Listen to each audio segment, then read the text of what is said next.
February 4th. It's a beautiful day here on Daddy's Podcast. I got a special lady with me today. I am so excited to have her on the show. She's celebrating birthdays. I want to give a shout out to not only your grandson, but I want to give a shout out to your mom. Both of their birthdays are on today, February 4th. Yep, that's right. Yes. So, Nonnie, I'm going to give you the mic. I would like for you to start off with just letting the world know how we met and let the world know your name. Well, my name is Jennifer Schultz, commonly known as Nonnie. Nonnie. So happy you here. I've been hearing my name bandied about, so. Anyway, I don't remember when we first met. Okay. Do you? Nope. I really don't. One thing I do remember, I know this is on you, though. I learned when I used to come pick up Nicole. I'm embarrassed to say it. I'm 50 years old. I used to blow the horn. And you was like, you better come knock on this door. I was like, oh, okay. So that's like one of my earliest memories of you, And, we've been vibing ever since. But the very first time, I really can't remember. But, I know it was way back in, the early 90s. Absolutely, yeah. That was 91 maybe? It was back in early 90s, yeah. I just don't remember the first time. I do remember, I think this is when you were a senior at Eastern, and you held this vigil for Martin Luther King Jr. Day, and it was in the newspaper. And I remember that we had a clipping of that, and I remember you from then on. Oh, okay. Yeah, my frat brother, A5A. Yeah. What about them Deltas? How about them Deltas? There we go. Okay, Nonnie, father figures. I like to use your grandson, my son, platform as a way to show the world that black fathers are out here. Is there a father or father figures that you would like to let the world know that helped raise you? Well, my parents separated when I was very young, and I was mainly raised by my mom, but my father was always around in that, he could be contacted, and there were lots of times when my mom would call him and say, you need to talk to her. And that was the one thing that I really appreciated about my dad when I was going to be not necessarily punished, but something needed to be done with me. His approach was to have a conversation about what had transpired, whatever it might be, and to talk it through, and why did you do that, and what could you have done differently, and that was either right or wrong, and what could you have not done or done better or something like that. And so throughout my life, I've been a talker as opposed to a person that disciplines through violence. And that's not to say that I haven't beat up my kids a couple of times, but basically that was what I got from my dad, was to talk things through. And what's his name? James Kenneth Schultz. James Kenneth Schultz. Shouts out.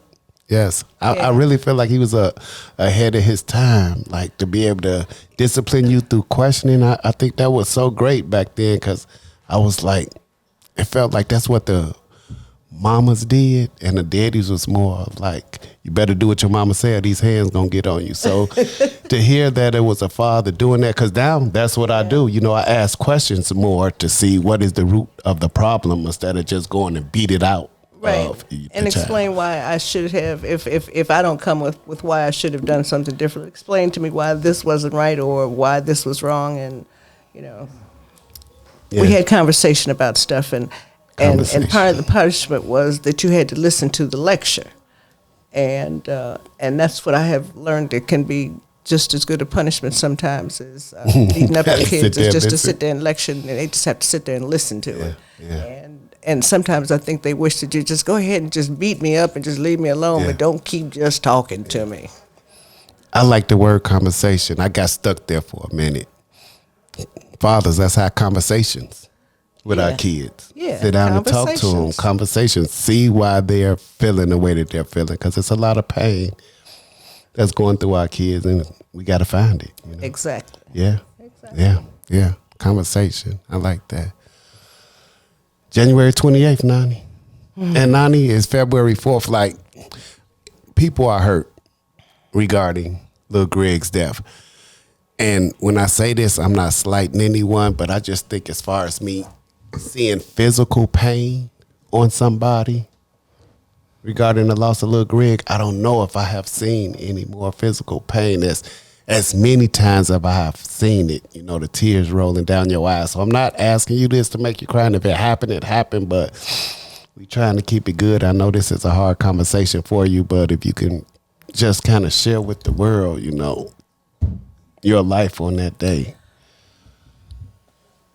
It is the absolute worst day of my life. I feel like everything changed. Excuse me. From that point, I was teaching school. I was a teacher, a librarian, and I was online teaching, and I got a phone call, and I can't remember now if I was on a break or not, but it was my daughter, Nicole, calling, and all I remember hearing, and it still rings in my head, is that Gregory's been shot. And I had to find somebody to take the class that I was supposed to be teaching, and I did, and then I left, and I remember driving down Lakeshore Drive and, you know, just praying and praying and praying, and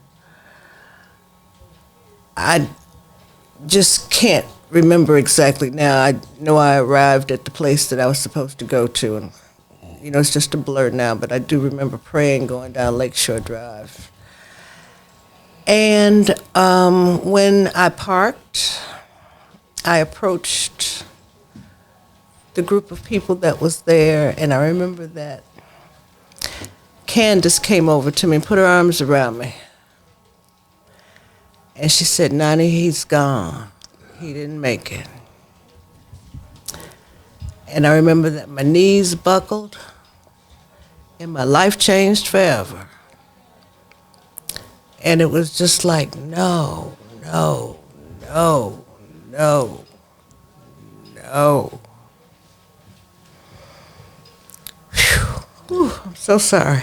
Yeah. It's okay. It's a very painful day. But I'm glad we get to talk. Yeah. You know, with each other instead of just doing it in the rooms by ourselves. Well, that's what it's about. To share the pain, because there's plenty to go around. Yeah. But sharing it makes it somehow maybe not easier, but just not as harsh. Yeah. But it's a great day. Yeah. February 4th. February 4th, it's his birthday. What you remember about that day in 1996, February 4th? Well, he wasn't due for another week, so I was legitimately out having fun. I was out dancing. I used to go dancing every Saturday. Stepping. Yeah, stepping. Yep. And I was out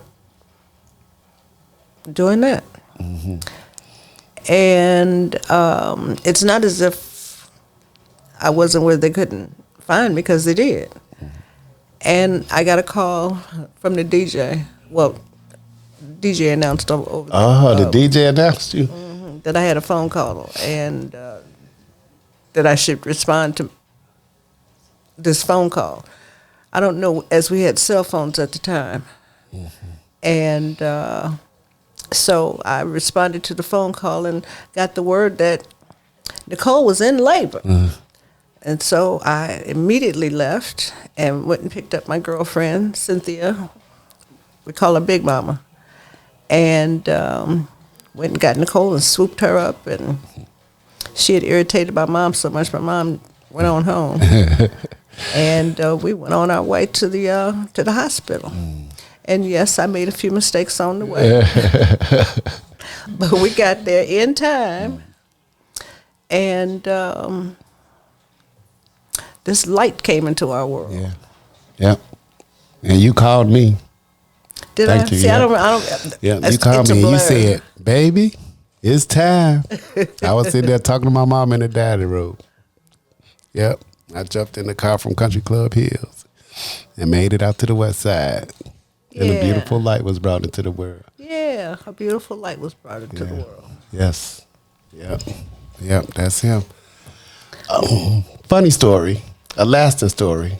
What would you want the world to know about your grandson?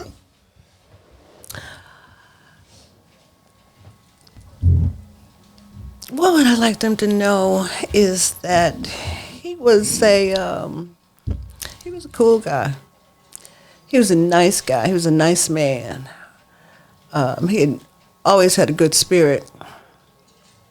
He was always friendly. He was always the kind of kid that would stand on the front porch and see kids outside playing, and he'd be like, "Hey, you want to come over here and play with me?" And inevitably, they would come over and play with him. And he just made friends naturally. And people just have attached themselves to him because of the natural light around him. He was just the kind of person that people wanted to be around. He wasn't negative. He was generous. I can't tell you how many times his mom or I bought him something that I saw walking around on somebody else that they didn't have and he did, and he shared it. But he was, that guy. Yeah. Yeah. He was just that guy. One thing that I remember Greg could say about you is, I know if anybody got my back, Daddy, Nonnie. Nonnie got my back. She gonna have my back to the end. Did you know he felt that way about you? Because he would say that so strong, and not in a disrespectful way to me, but just in a loving way to you. It's like y'all had this bond that was like, that's his backbone right there, Nonnie. I loved him dearly. I tried to not overspoil him. I did. I would take the responsibility. As a matter of fact, Nicole just made something for me that said that was my game, spoiling. And it's not so much that I feel that I spoiled him, but I made sure that he knew that I loved him. I didn't allow him to do the wrong thing and taught him what was the right thing. So I don't think that by talking to him as opposed to beating him up, which is what I think that folks thought that I should do, I had conversations with him. And he just knew that I was going to be there. And I'm not saying that the child was perfect. Of course, nobody in the world is perfect. But, I mean, he just knew that he could come to me and we could have a real conversation about whatever it is. And it's beautiful to have somebody like that in your corner. And I'm glad that he felt like that regarding you. I'm so happy he had that. Because everybody needs that person that they could just go to when it's thick. Who do I go to? And he had somebody to go to, And he had myself and his mom. But, you, Nonnie, you had that special place. Yeah, he knew I was there for him. And therefore, he wasn't afraid to spread me around. And spread me around, he did. Yeah. Yeah. Okay, Nonnie, anything else you'd like to share? Well, what I would really like to say is that I think that Gregory was kind of a spiritual glue that brought people together and put folks together that may not necessarily have been together on their own. There was something about him that drew people to him, and he wasn't afraid to bring most of these people home and share his world with them. And through the years, from preschool through the people that he met in elementary and high school and through basketball and just in the world, so many of them still come around. And so many of them still lift his name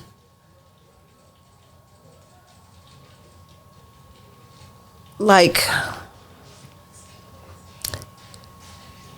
he was, like I said, that guy, but he brought these people together that it's almost like we have created a separate family amongst ourselves, based on him.